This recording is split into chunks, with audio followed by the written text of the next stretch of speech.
చూస్తున్నారు ఆళ్ళ పేపరే కాదంటలేదు.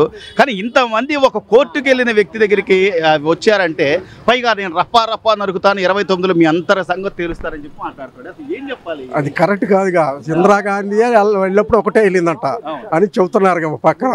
అయినా మరి ఈయన మరి అంతమంది జనాన్ని తీసుకెళ్ళాడంటే అది ఎవరైనా ఒప్పుకుంటారా? తప్పే కదా, అది తప్పనే చెప్తారు, ఎవరో ఒప్పుకోరు. కాదు అంటే జనాలకి పెడతా అంటే ఆశ, కొడతా అంటే భయం అంటారు. అసలు ఈ రోజున నేను వచ్చానంటే 29లో నరుకుతాను, రప్పా నరుకుతాను అని చెప్పి ఆయన నిజంగా ఒక కోర్టు కేసుకి వెళ్ళాడా లేకపోతే ఆయన ఏంటి అది దండోదారికి వెళ్ళినట్టుగా ఉంది కానీ వాళ్ళ మీదకి కోర్టుకి వెళ్ళినట్టుగా లేదు. యుద్ధానికి వెళ్ళినట్టు అంతే అంతే. అసలు మరి జనాలు మనల్ని ఎందుకు వద్దనుకున్నారు? మన 11 సీట్లు ఎందుకు ఇచ్చారు? ఏం ఆలోచించాడు అసలు? ఆయనకి ఆలోచన ఉంటే అసలు ఇవాళ అంత అట్టడికి వెళ్తాడు.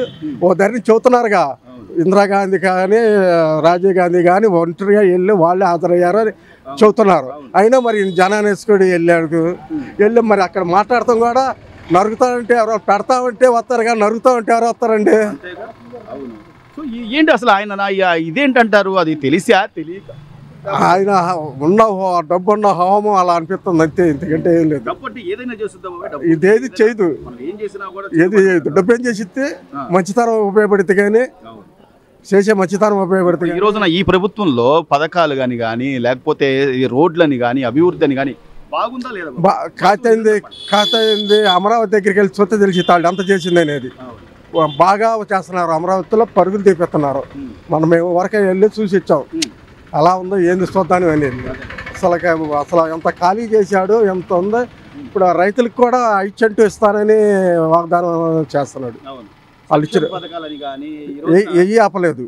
వాళ్ళు అన్నయ్య ఎలా చేస్తున్నాడు. అవి కాక అదనంగా కూడా చేస్తానని కూడా మొన్న చెబుతున్నాడు. ఇప్పుడు నిన్న మొన్న వాళ్ళు తీసుకొచ్చిన వాళ్ళ జనాలు మామూలు అంటే అన్ని లక్షల కోట్లు పెట్టుబడి పెట్టి మనకి 5-6 లక్షల మందికి ఉద్యోగాలు ఇప్పిస్తామని చెబుతున్నారు. వాళ్ళు వచ్చిన వాళ్ళు ఏ కంపెనీ వాడు వచ్చినా 1,00,000 మందికి మనకు ఉద్యోగాలు ఇస్తామంటున్నారు.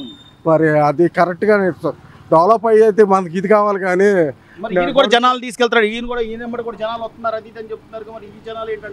ఈ జనాలు ఆయన మనుషులు వాళ్ళు కావాలని వాళ్ళకి కిరాయిలు ఇచ్చి తీసుకొస్తున్నారు, అంతేగాని వాళ్ళ మీద అభిమానంతో వచ్చిన జనం కాదు వాళ్ళు. అసలు కోర్టు దగ్గరికి కోర్టు కేసు కోసం వెళ్తా అక్కడ అంతమందిని తీసుకెళ్ళి రప్పా అంటే సొత్త మా సామాన్య మానవుడు ఎట్టా వస్తాడండి ఓటు భయంగా.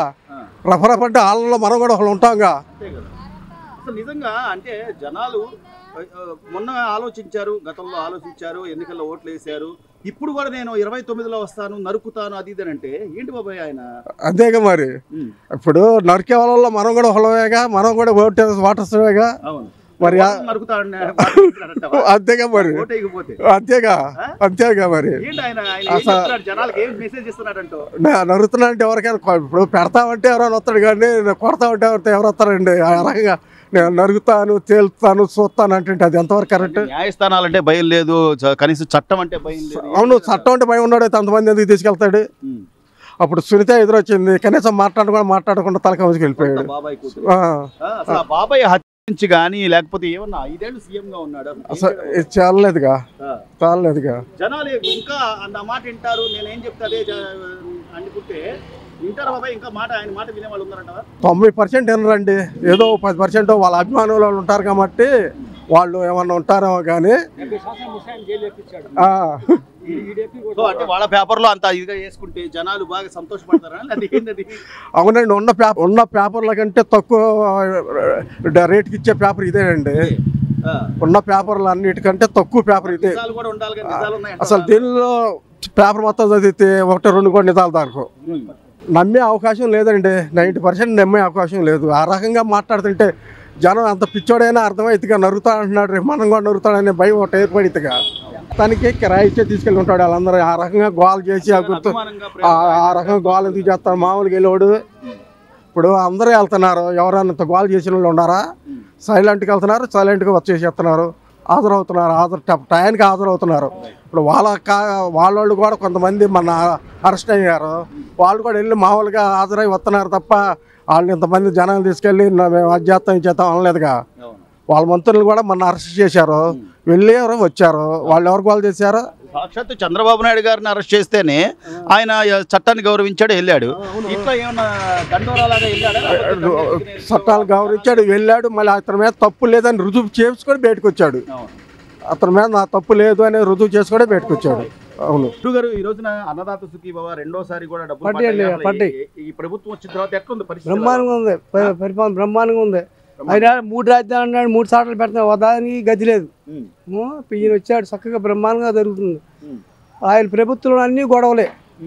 ఏ ఊరు చూసినా ఆడున్నారు ఏడున్నారు అయ్యే చెప్పుకుంటాం. ఇక్కడ ఏం ప్రశాంతంగా జరిగిపోతుంది. ఇంతవరకు ప్రభుత్వం వచ్చి సంవత్సరం అవుతుందా? ఎవరన్నా గొడవలు ఉన్నాయో చూడండి. ఏడాను నెంబర్ 1 ప్రభుత్వం. సంవత్సరంన్నరగా కొద్దిగా ఈ రోడ్లని కానీ డెవలప్మెంట్ అని కానీ రోడ్లు కూడా బ్రహ్మాండంగా పోసారు.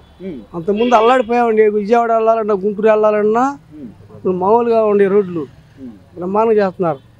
అది ఇప్పుడు జగన్మోహన్ రెడ్డి గారు నిన్న కోర్టుకు వెళ్ళారు, మీరు కూడా చూస్తుంటారు బాబా. అసలు ఆ కోర్టుకు వెళ్ళినప్పుడు ఆ రప్పా నరుకుతామని చీపురు తీసుకొని రప్ప ఉడతాడక అంతే, తప్పితే ఏమీ లేదు. అది నిజంగా జనాలు ఆయన మీద ప్రేమతో వచ్చిన వాళ్ళు ఏం లేదండి. మేము కూడా ఫస్ట్ ప్రేమతో బాగా చేస్తాడులే, కుర్రోడు కదా, రాజశేఖర రెడ్డి చేశాడు, బాగా చేస్తాడు అని మేము అనుకున్నాం. అన్ని ఓట్లు వేసాం.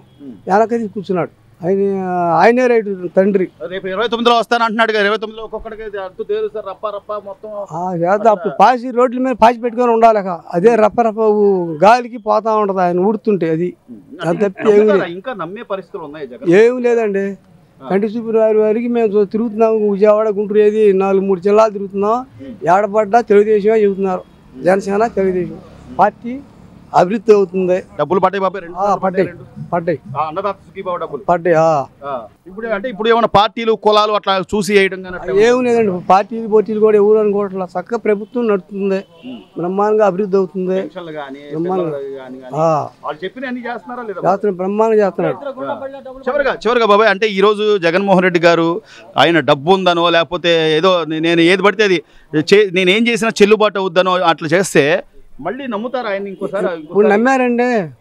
అప్పుడు ఫస్ట్ లో ఉన్నాడు, మళ్ళీ మేమే ఊరికే అన్ని గుడ్లని చదువుకున్నారు. వైశాఖ వెళ్తారు, ఆఖరికి బొక్కబారగా పడ్డాడు. ఎన్ని సీట్లు తేడా వచ్చినాయి? 8 సీట్లు ఆడ. అప్పుడు 150 కొట్టుకున్నారు. ఒక దెబ్బకు పడి కొట్టేశారుగా. ప్రజలు పిచ్చోడు కాదంట. అంతేగా చూస్తున్నారుగా, చూసేగా మరి దెబ్బ పడగొట్టారు. ఈసారి కూడా అంతే. రప్పు ఆడిచేదంటే చెవటంలో అదే రప్పు ఆడిచ్చేది. అంతే ఏమిటి బాబాయ్. దాదాపు 1.5 సంవత్సరం అవుతుంది కూటమి ప్రభుత్వం అధికారంలోకి వచ్చి. వాళ్ళు ఏదైతే చెప్పారో పథకాలు నిదానంగా అయినా అమలు చేస్తా అని చెప్తున్నాడు ఆయన. నేను వెంటనే ఇస్తానని చెప్పట్లేదు, ఆయన కూడా నిదానంగానే ఇస్తా అంటున్నాడు. అన్నట్టుగా జరుగుతుందా లేదా ఏంటి? నీ అభిప్రాయం ఏంటి? నీ వ్యక్తిగత అభిప్రాయం ఏంటి? పూర్తిగా 100% జరుగుతానుంది. పూర్తిగా మరి అంటే జగన్ గారేమో అసలు ఏమీ లేదు, అంతా గందరగోళంగా ఉంది. రైతులు కానీ జనాలు కానీ చాలా ఇబ్బంది పడుతున్నారు. జగన్ గారికి చిన్నప్పుడు పిచ్చుకుక్క గరిచిందండి. దాని ప్రభావం ఇప్పుడు చూపిస్తున్నాడు. అది కథ. అంతే. మరి నేను అసలు బటన్ నొక్కాను, నేను దేవుడు పంపిన బిడ్డని అంటున్నాడు. వాళ్ళంతా కూడా వాళ్ళంతా కూడా అదే అంటున్నాడు. నిన్న బోరుగడ్డ అనిల్ మాట్లాడితే కూడా దేవుడు బిడ్డ ఆయన, మన కోసం వచ్చాడు. అందరూ దేవుడు బిడ్డలేనండి, మన కోసం కదా. అందరూ మన కోసం వచ్చారు. నిన్న చూసారుగా బ్యానర్ రప్పా నరుకుతామని చెప్పి. మతి భ్రమించిపోయిందండి ఆయనది. మతి లేదు, బ్రెయిన్ పనిచేయట్లా. ఆబ్సెంట్ కొడుతుంది కంప్యూటర్ లాగా. వెళ్ళటమే నల్లమల్లాడోళ్ళకి ఒక 20 రోజులు లోన పెడతారు, సైమని పడుకుంటాడు.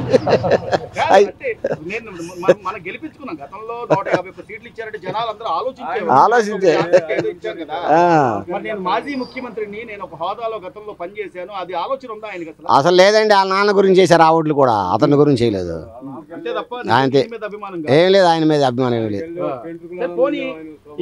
ఇప్పుడు మళ్ళీ ఇంత చేసిన తర్వాత కూడా, ఇంత జరిగిన తర్వాత కూడా ఒక పక్క పెన్షన్లు ఇస్తున్నారు, రైతులకి అన్నదాత సుఖీభవ పథకాలు ఇస్తున్నారు, ఎన్ని కళ్ళ ముందు కనపడుతున్నాయి. అమరావతి రాజధాని డెవలప్ చేస్తున్నారు, అయినా కూడా నేనే వస్తా అనే ఆయన మాటలు. పిచ్చి కుక్క ఏం చేసిద్దండి? 100 కుక్కలు కరుచుకుంటా పోతే ఆ టైప్లో చెబుతున్నాడు. అంతే, ఏం లేదు. కూటమి ఉన్నంత కాలం అతని వల్ల ఏది కాదు. ముగ్గురు టైంకి అంత ఏం చేయలేదు అతను. అట్లా అరవటం, కేకలేసడం, కూర్చోవడం, నెమ్మదిగా స్లోలో అంతా బాగా జరుగుతుంది. అది ఆలోచించారంటారు జగన్ గురించి. ఇక లేదు, పోయింది ఆలోచన. అన్నదాత సుఖీభవ డబ్బులు అయితే పడ్డాయి, అన్ని ఎక్కడ మిస్ అవ్వట్లా, మొత్తం పడుతున్నాయి. పెద్దయినా ఈ రోజున సంవత్సరంన్నర దాదాపుగా ఈ పెన్షన్లని కానీ రైతులకు ఇస్తున్నటువంటి పథకాలు కానీ మీరు పెద్దవారిగా గమనిస్తున్నారా? ఎలా ఉంది ప్రభుత్వం? ఎలా ఉంది? అన్ని బాగా జరుగుతున్నాయండి. పెన్షన్లు 4 ఏళ్ళు ఇస్తున్నాడు. అప్పుడు చంద్రబాబు 2000 ఇచ్చాడు, నాకు వృద్ధాప్య 4000 వస్తున్నాయి ఇప్పుడు. అప్పుడు ఎలక్షన్ 3000 రూపాయలు కలిపి 7000 ఇచ్చాడు మొదటి నెలలోనే 7000 ఇచ్చాడు. ఇప్పుడు పింఛను 4000 నెలకు ఫస్ట్ తారీఖు వచ్చేస్తున్నాయి. మొన్న 7000 వేసాడు, నిన్న 7000 వేసాడు. బాగానే ఉంది, రోడ్లు బాగానే చేస్తున్నాడు, అన్ని బాగానే ఉన్నాయి. ఇంత చేస్తున్నా జగన్మోహన్ రెడ్డి అసలు ఏమీ చేయట్లేదు, అంతా మేము వచ్చామంటే ఒక్కసారి రప్ప నరికిందాం అది అని చెప్పి బ్యానర్లు ఆయన సాగించుకుంటున్నాడట, రౌడీజం చేసి అటు జనాలు పోగు చేసుకుని అట్ట గోల చేశాడు అక్కడ. అది పేపర్లు కూడా చూడండి, పేపర్లు కట్టి ఈనాడు పేపర్లు వేసాడు, వేసాడు. అసలు ఏంది బాబాయ్ అంటే ఇప్పుడు నువ్వు కోర్టుకి వెళ్తున్నావు, నువ్వు ఒక నేరస్తుడిగా నువ్వు వెళ్ళాలి, అక్కడ హాజరవ్వాలి. నేను ఈ టైంకి వస్తా, నేను వచ్చానంటే ఇదిగో ఇంతమంది జనాలు వస్తారు అని పోగు చేసుకున్నాడు. రౌడీని పోజీ వీళ్ళందరూ సపోర్ట్ చేసి అల్లరి చేస్తున్నాడు. అది ఏం లేదు, అంతే ఏం లేదు. దీనివల్ల మరి నిజంగా ఎవరు అల్లరిపాలు అయ్యేది ఎవరట్టు? ఆయన అల్లరిపాలు అయిపోతాడు. రెండోసారి అటు దౌర్యం చేస్తే ఓట్లు ఎవడేస్తాడు జనం? అంతేగా. అది అసలు ఇంత చిన్న ఇది ఆయన 151 నుంచి నేను 11కి ఎందుకు వచ్చాను, జనాలు నన్ను ఎందుకు ఆదరించలేదు, ఆలోచన ఏమన్నా ఉందంట? తెలుసుకోవట్లే ఆయన మళ్ళీ బురదలో పడతాకాడు. అది మనకి పరిశ్రమలు రావాలి, ఉద్యోగాలు రావాలి, మన అమరావతి రాజధాని బాగుపడాలి అని చెప్పి ఈయన పెద్ద ఆయన ఇంత కష్టపడుతుంది ఈ వయసులో కూడా. అది అమరావతి ఇక్కడ డెవలప్మెంట్ చేస్తున్నాడు, బాగా చేస్తున్నాడు. మూలలు చేసాడు, మూలలు పడేసాడు 5 సంవత్సరాలు. అన్ని గడ్డి పెరిగిపోయినాయి, మళ్ళీ అన్ని బాగా చేస్తున్నాడు. పోలవరం బాగా చేస్తున్నాడు, అని చేస్తున్నాడు.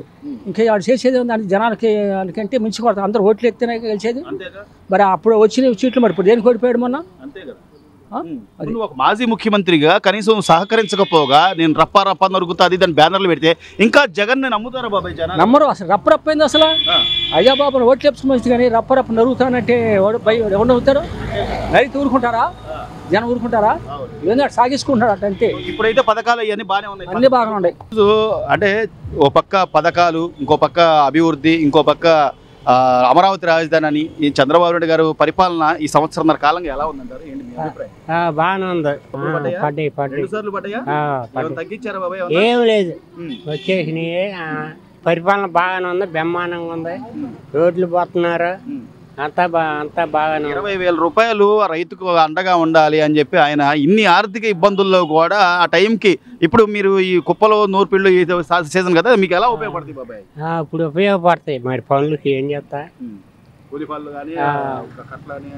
అది పింఛన్ వస్తుంది, అన్ని ప్రభుత్వం బ్రహ్మాండంగా ఉందండి.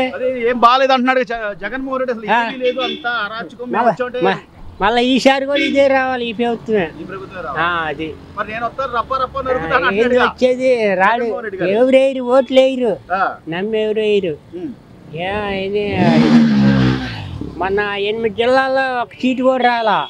ఏంది వచ్చేది పేడకడి, ఏం లేదు. అసలు ఏంది ఆయన ధైర్యం? నిన్న కూడా కోర్టుకి వెళ్తా అంతమంది జనాలను వేసుకొని పెద్ద ఫ్లెక్సీలు పెట్టుకొని రప్ప నరుకుతాం అంటే ఏం నరికేది? ఈసారి జైల్లోనే వేస్తారని అంతే. అది బయట కూడా ఉండడు. ఇప్పుడు నువ్వు నాయకుడు, గతంలో మాజీ ముఖ్యమంత్రివి, నువ్వు కనీసం బాధ్యత లేకుండా రౌడీజం చేస్తా అంటే ఎవరు ఒప్పుకుంటారో? మేలకుండా ఊరుకోవటం ఆయన.